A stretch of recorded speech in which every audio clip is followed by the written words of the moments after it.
thewellnesscouch.com, streaming wellness into your lives. Welcome to Flourish with Elise Comerford, where we hear real stories from everyday people that will encourage and inspire you on your own health journey. Hey everyone, so today we are here with Gemma and she is so generously going to share her story with us. Hey Gemma. Hey, how you going? Good, how are you?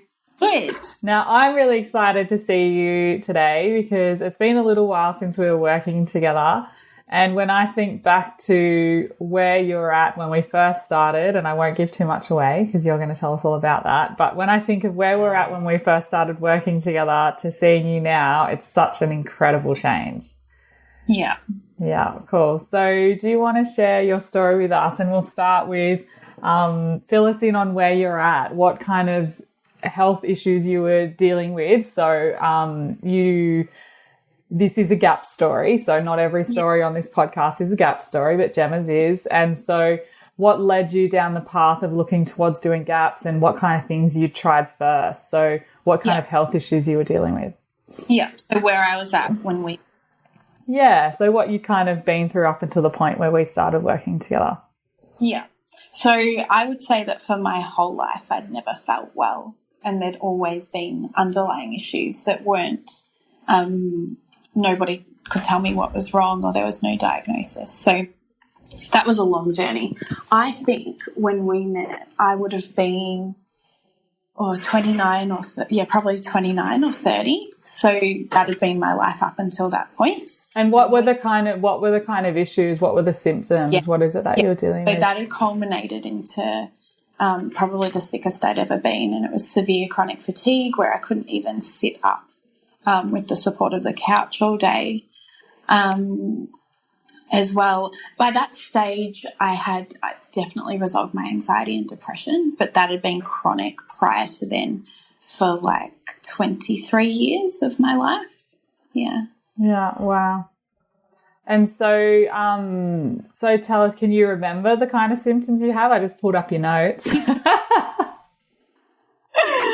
Sounds like I won't have to remember. So much brain fog, lots of muscle aches and pains, just complete fatigue. Like I was saying, like even just being able to sit. I can remember I couldn't carry like a 2-litre jug of water from the filter in the laundry to the kitchen. That would just send me back to bed. It's just complete exhaustion. Then like my gut health was just, just destroyed was what it felt like. So, constipated all the time, severely bloated, nauseous, lots of eczema and itchiness. How am I going? Good, yeah. I'm looking at your notes as you're speaking. Yes, you're covering it. Cognitive function was really slow, so there'd be lots of headaches. That's what I can remember. And I just remember our first session together, you could barely get through a session. Yeah. Yeah, which was really heartbreaking. Yeah. So for you, it really was that you were in that proper state of chronic fatigue that we hear about with the pretty much being able to go to the toilet, sometimes make yourself some food, and that was really it. Yeah. Yeah, definitely. So you were having a few sleeps a day at that stage? I never really slept during the day with chronic fatigue, so I was pretty well educated on the way out of it. So I tried to have a longer night's sleep, but I would have 2 rests during the day where I would lay down in bed with my eyes closed. I would just make sure I didn't fall asleep. Yeah. I would have been resting for maybe like 2 45-minute rests a day just to be able to like sit on the couch or sometimes make some food. Yeah, and that meant a lot of time off work for you as well, didn't it? Yeah, well, I wasn't working at all. I think I was maybe managing a few hours in an online role that I could do from home. And I can't remember exactly. I don't know if I was managing one day a week that was like maybe 6 or 7 hours in an office role where I could go lay out the back when I needed to. I can't remember if I was doing that when we met or if that Yeah, I think it might have been not long after you'd started doing that. Yeah. Yeah. Okay. Yeah. Okay. So, and what led you to finding gaps? So you were kind of going through these issues. You'd been seeing a lot of doctors and everything, and no one was really getting to the bottom of what was going on. So how did you find out about gaps? So I found out about gaps in an online group that I was in for chronic fatigue. That was the first time I saw the book. Back then I couldn't read because I was still so fatigued. But I knew it just sounded like common sense. So I bought the book so I could read it as soon as I could read. Then I just started working through it and then started making plans to slowly implement things. And I did gaps on my own for maybe 3 months, maybe like a year or 18 months before I met you.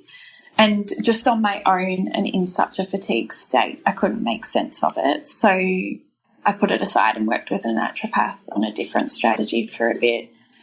And did another program that wasn't right for me either. And then when this all culminated again, so I improved for a bit and then went severely backwards. And then I'd heard you on the podcast and we chatted, and as soon as I had you as a practitioner on board, it was just leaps and bounds with it.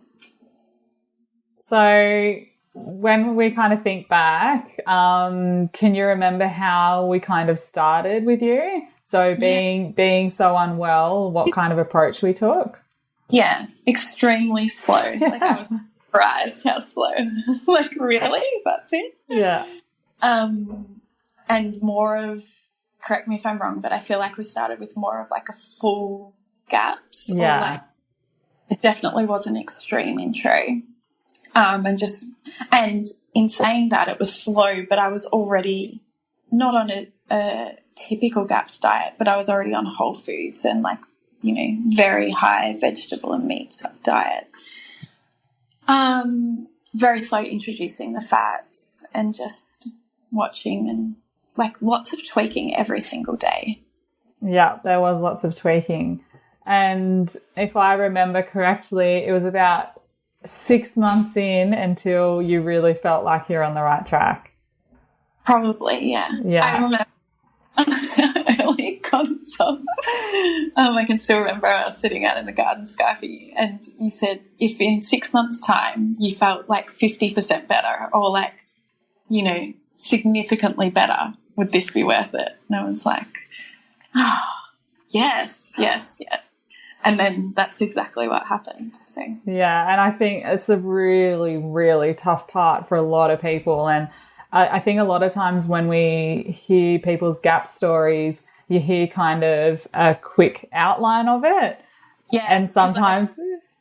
you saying to me, like, because I said to you, everyone else seems to just improve so quick on GAPS. And you're like, oh, everyone says that and it's just not right, And the scheme of things is very quick. So that's when you kind of reflect on it, that 6 months won't seem like much now. Mm-hmm. But at the time when you're battling through every day with all your focus and attention on exactly what's going on with your body, the 6 months feels like an eternity. Yeah, for sure. Yeah.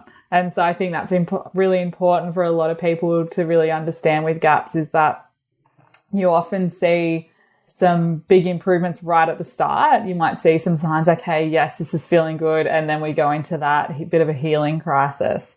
And there can be a bit of time there where you're like, oh, like I'm not really feeling much better here. Things are still really tough. And it does really just take time. So especially for people that are in a position similar to where you were at, Gemma, where we did have to take things really, really slowly. And it was full GAPS. I don't think we never really went into intro with you. We focused on a very individualized version of full GAPS that we did for you, because what happened when we tried to get stock in? Yeah, it was not good. No. Not fun. Yeah.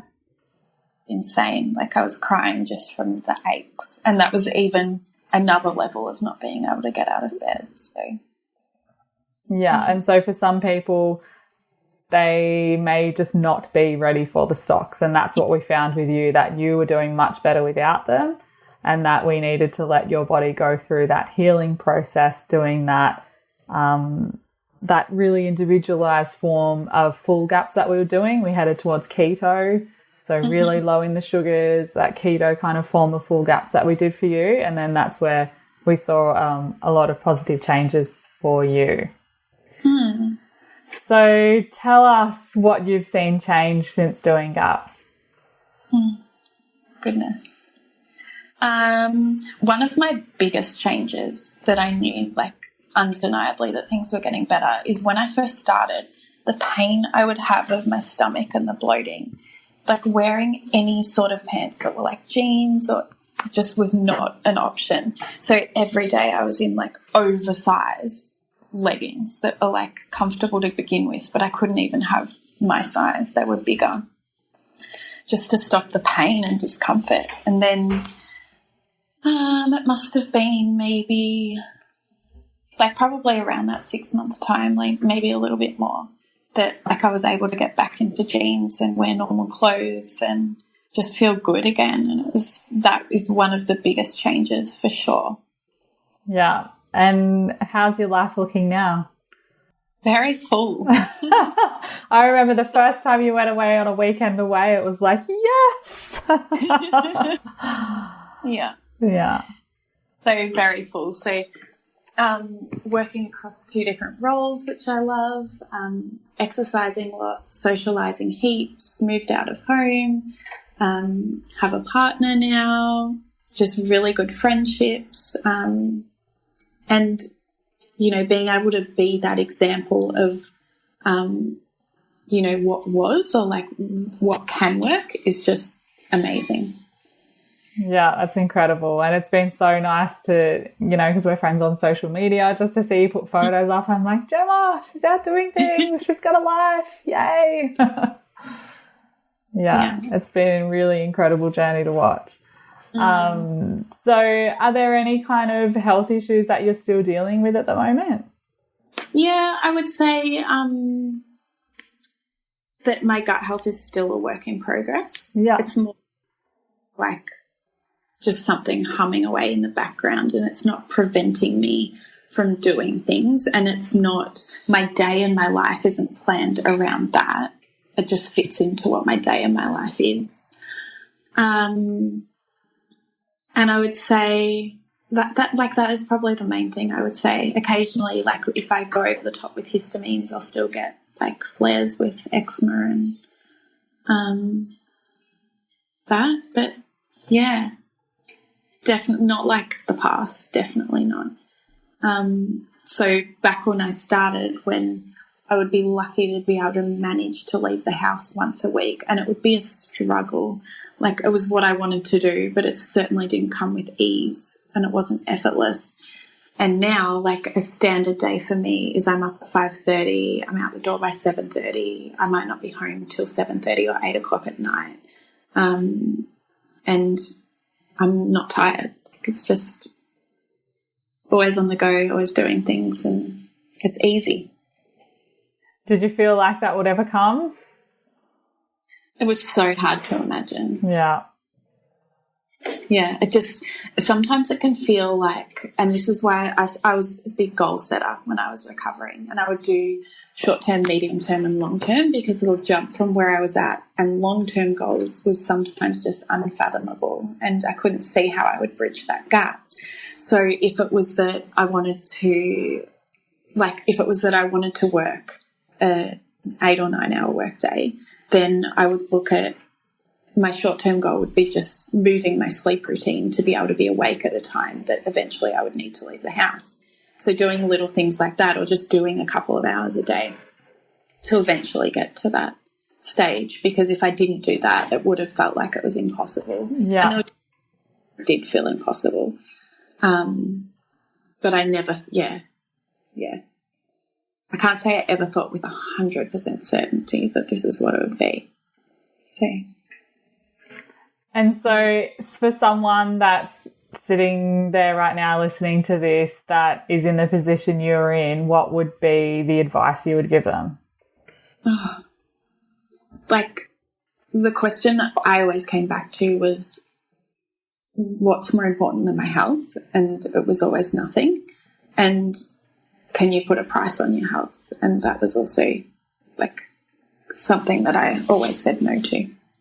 So it's just about, for me, it was always just about checking my priorities, because immediate gratification of doing the fun things now, or eating the comfort foods or the easier foods, or going with the flow now can seem like the easier option or the better option. But in the long term, you're still dealing with these chronic health issues that if you just take the time and prioritize it and get it right, then it doesn't have to be part of your life anymore. Like what I was saying before, it just hums away in the background now and won't forever, rather than it being the lead focus of how my day pans out. So yeah, and I think it's important to know that as well, that even people with amazing healing stories will still say, and there's still things I'm working on, but that's fine, because, you know, that's what it looks like when you're dealing with long-term kind of chronic health issues, that it all takes time and you just chip away at it, and it's having patience with yourself and with your body. Yeah, definitely. Yeah. And so the GAPS isn't the only thing that you've done, though, and I think it's important, even though I am a GAPS practitioner, but I also do talk about a lot of other things. It doesn't just all come down to food. And so tell us about some of the other things that have been really important for you on this healing journey. Yeah, so I would say the two major pairings for me have absolutely been GAPS, and I tried loads of different other nutrition protocols and none of them worked the way GAPS did. And when I was maybe 6 or 8 months into that, I also did my NLP and hypnosis training as well, so the emotional side. And I'd also tried loads of different emotional healing techniques as well, from like therapy to coaching and different things. And when I did that, things just dramatically shifted for me. So particularly energetically. So the pairing of those two, and I live a very holistic lifestyle, so which GAPS is, you know, it takes into account so many different things. And emotions are a really big part of that. So yeah, which was interesting because, like I said, before I started GAPS, I wouldn't have said I had symptoms of anxiety or depression, but there were obviously unresolved negative emotions still in my body and from my past that once I did the work on releasing that had an enormously positive effect. So, yeah. Yeah, that's awesome. And so you mentioned about your goal setting, and I really like the way you do that. So can you explain that a little bit more and how useful that is for people that are suffering with chronic illnesses, the way they approach things? Yeah, so for me, I was spending a lot of time in bed, and it's so easy for the mind to wander. And I found that I'm quite a visual person, so I made sure that I had visual prompts so that when my mind was wandering, it was wandering to the things that I did want rather than the things I didn't want. So the two main things I did was I created a really big vision board of all the things that were great that I already had in my life, and then all the things I was working to create and to bring into my life as well. And that was great purpose too, because I would spend just 10 or 15 minutes each day working on that, which was something to do that was low energy and good fun. And the other was that I had a whiteboard with my goals on it. So I would set short-term goals, medium-term goals, and long-term goals. So that, like, short-term might have looked like 4 to 6 weeks, and then medium might have been like 8 to 12 weeks, and then long-term could have been 6 months onwards maybe.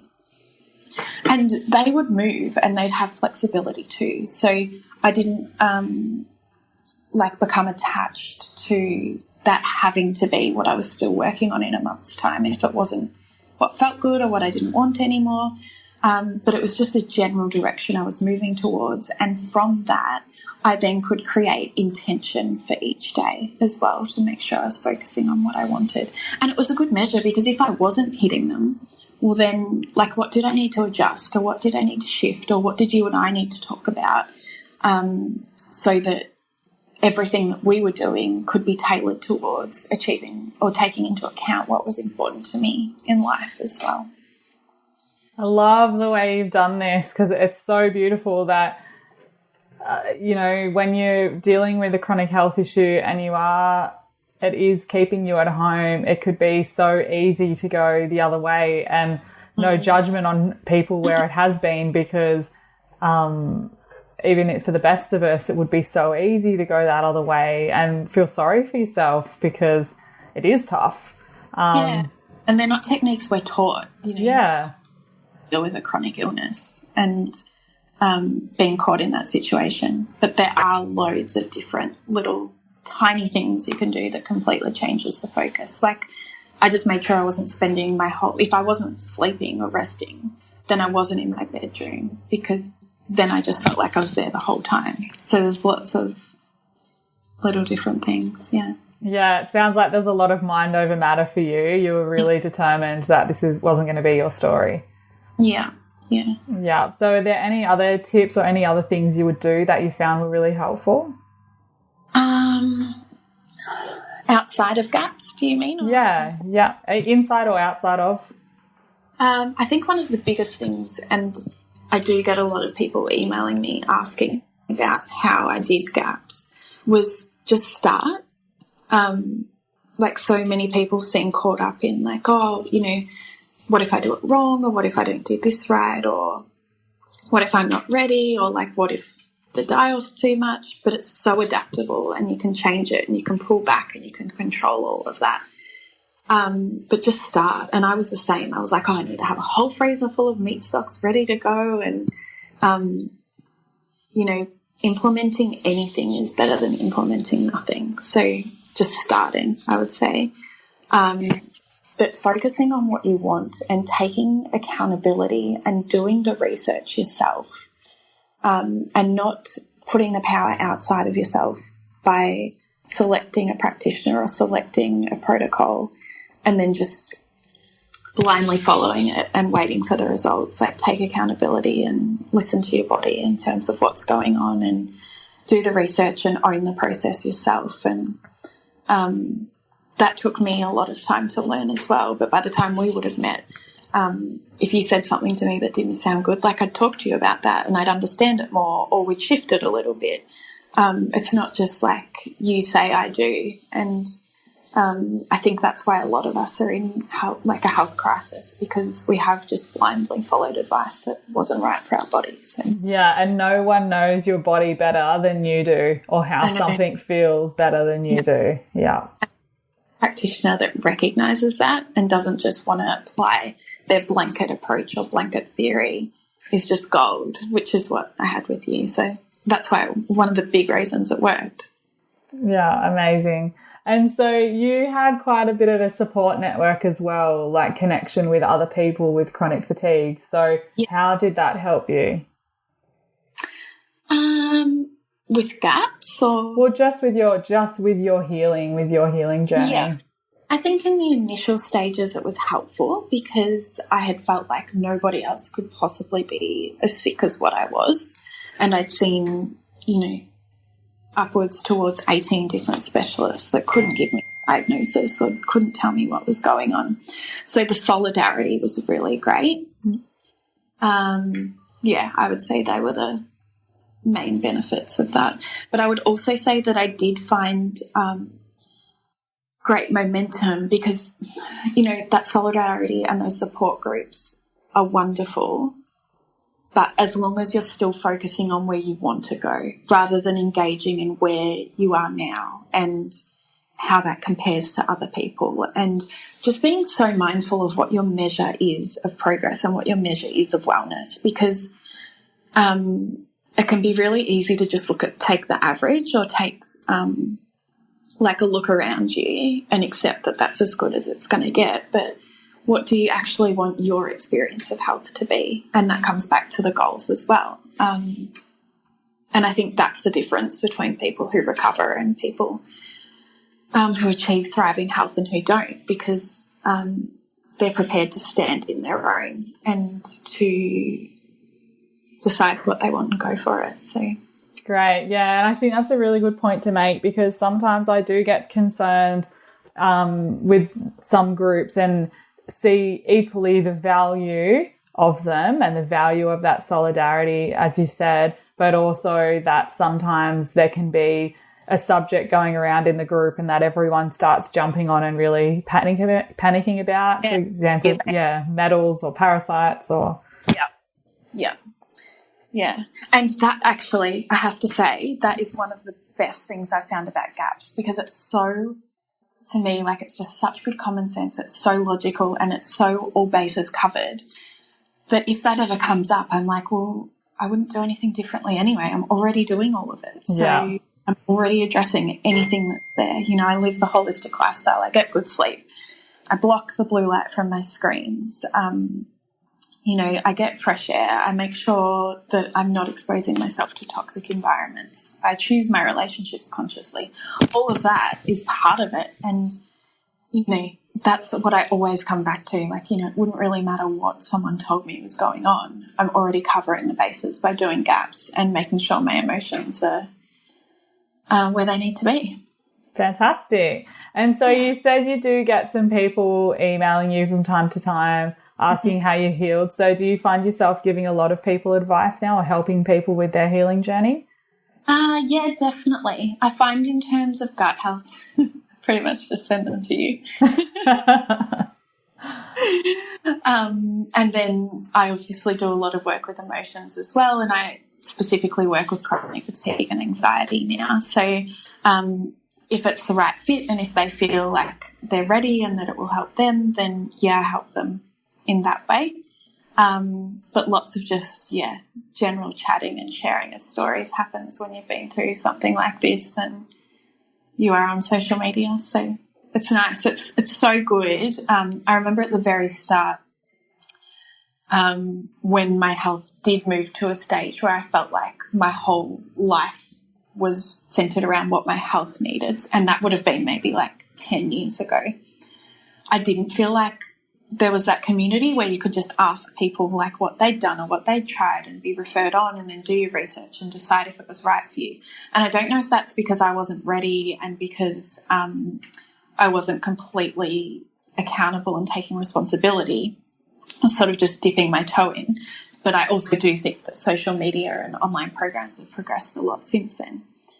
But I think it's really nice that we've got access and it's free and all we have to do is have the courage to ask for help. So awesome, great. So thank you so much, Gemma, for sharing your story with us today. I know that one is going to inspire a lot of people because when you're in that position, when you aren't leaving your house, when you are really unwell, it can sometimes feel like there isn't any hope. And I think that was the thing I was most excited about doing this podcast with Gemma today, because you are really a story of hope for those people.